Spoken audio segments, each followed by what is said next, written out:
नमस्कार दोस्तों। आज एक वीडियो के माध्यम से आपको ये समझाने की कोशिश करते हैं कि इन्यूमरेशन फॉर्म जो आपको डिपार्टमेंट की तरफ से मिला है उसको भरना कैसे है। ये कुछ इस तरह का इन्यूमरेशन फॉर्म हमें डिपार्टमेंट की तरफ से मिला है। हालांकि ये एक नमूना है इन्यूमरेशन फॉर्म का, लेकिन जो हर एक वोटर का, हर एक इलेक्टर का इन्यूमरेशन फॉर्म है वो यूनिक है, वो उसी से संबंधित है। क्योंकि ऊपर का ये जो सेक्शन है ये प्रीफिल्ड है। प्रीफिल्ड मतलब इलेक्टर का नाम, उसका वोटर कार्ड नंबर और उसका एड्रेस हर एक फॉर्म पे उसका अपना लिखा हुआ है।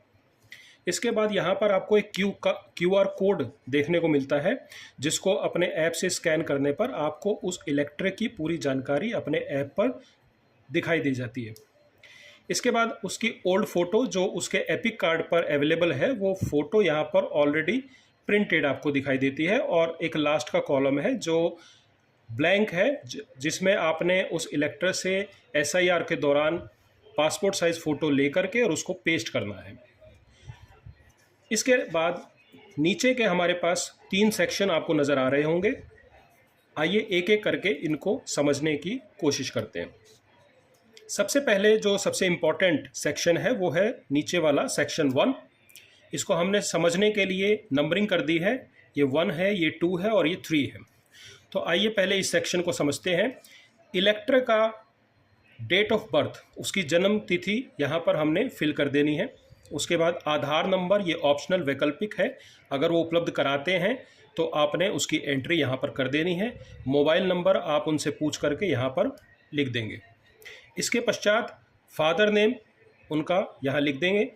फादर का अगर वो epic number, voter card number आपको उपलब्ध कराते हैं तो उसकी भी एंट्री आप कर सकते हैं। इसी तरह से फिर मदर का नाम, माता का नाम यहाँ पर आपने लिख देना है। माता का अगर वो एपिक नंबर आपको करंट का उपलब्ध कराते हैं तो आपने उसकी एंट्री भी यहाँ पर कर देनी है। इसके बाद है स्पाउस नेम। अगर मेल इलेक्टर है तो उसकी वाइफ का नाम यहाँ लिखना है, और अगर फीमेल इलेक्टर है तो उसके हस्बैंड का नाम यहाँ पर आपने एंट्री कर देनी है। और यदि स्पाउस का एपिक नंबर भी वो उपलब्ध करा देते हैं तो उसकी एंट्री भी कर देनी है। इतना करने के बाद आपका फॉर्म ऑलमोस्ट कंप्लीट माना जाता है कि आपने ये एंट्री हर एक इलेक्टर की जरूर से कर देनी है। इसके पश्चात जो 2 नंबर है उसकी बात कर लेते हैं। यदि इलेक्टर 42 ईयर से ऊपर की एज का है तो, और वो स्वयं की लास्ट एसआईआर की जानकारी आपको उपलब्ध करवा देता है स्वयं की, तो आपने ये 2 नंबर वाला सेक्शन फिल करना है। उस केस में 3 नंबर वाला फॉर्म नहीं फिल किया जाएगा। 2 नंबर वाले फॉर्म में आपने क्या लिखना है, इसमें डिटेल्स वही आएगी जो आपको जानकारी उस पीडीएफ में, वोटर लिस्ट में आपको जानकारी दे रहे हैं। इलेक्टर नेम में जो उस पीडीएफ में जो लास्ट एसआईआर में उनका नाम था वही नाम आपने यहाँ लिखना है। उदाहरण के लिए यदि आज उनका नाम राम कुमार है और लास्ट एसआईआर में उनका नाम केवल राम था तो आपने यहाँ पर केवल राम ही लिखना है। उसके बाद एपिक नंबर जो 2002 यानी लास्ट एसआईआर में उनका वोटर कार्ड नंबर था वो आपने यहाँ पर एंट्री करनी है, अगर वो आपको उपलब्ध करा पाते हैं तो। इसके बाद रिलेटिव नेम, जो उस पीडीएफ में, वोटर लिस्ट में उनके रिलेटिव का नाम उनके नाम के आगे लिखा हुआ होगा वही नाम आपने यहाँ पर एंट्री करनी है। और उन इलेक्टर का उनसे क्या रिलेशन है, जैसे पिता का नाम अगर लिखा जा रहा है तो यहाँ लिख देंगे फादर या पिता। उस वक्त वो किस डिस्ट्रिक्ट में से बिलोंग कर रहे थे, कौन से राज्य से बिलोंग कर रहे थे, और विधानसभा का नाम क्या था वो आपने यहाँ पर लिख देना है। फिर उसका नंबर, एसी का नंबर, पार्ट नंबर और सीरियल नंबर, ये 2 लास्ट एसआईआर की डिटेल आपने स्वयं की डिटेल उनकी भर देनी है इलेक्टर की।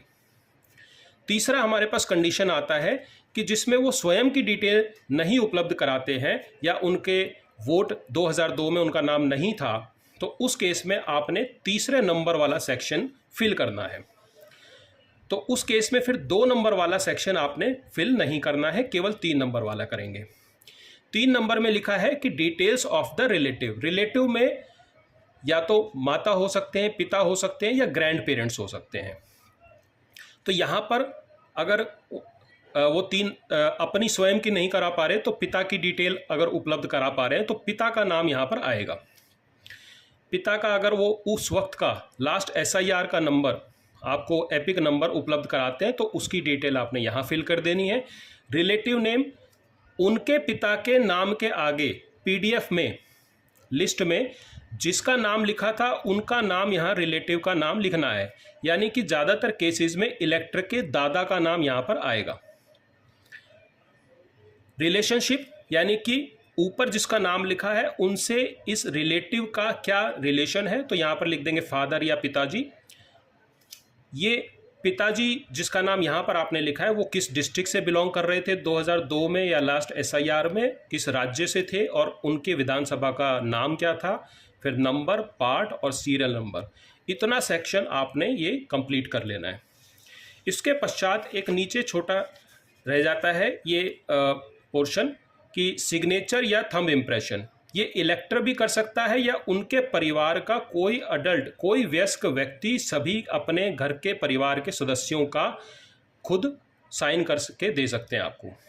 अब BLO ने दोनों फॉर्म पे साइन करना है, जिसकी एक कॉपी इलेक्टर को वापस कर देनी है और एक अपने पास रिसीविंग कर लेनी है अपने खुद के रिकॉर्ड के लिए।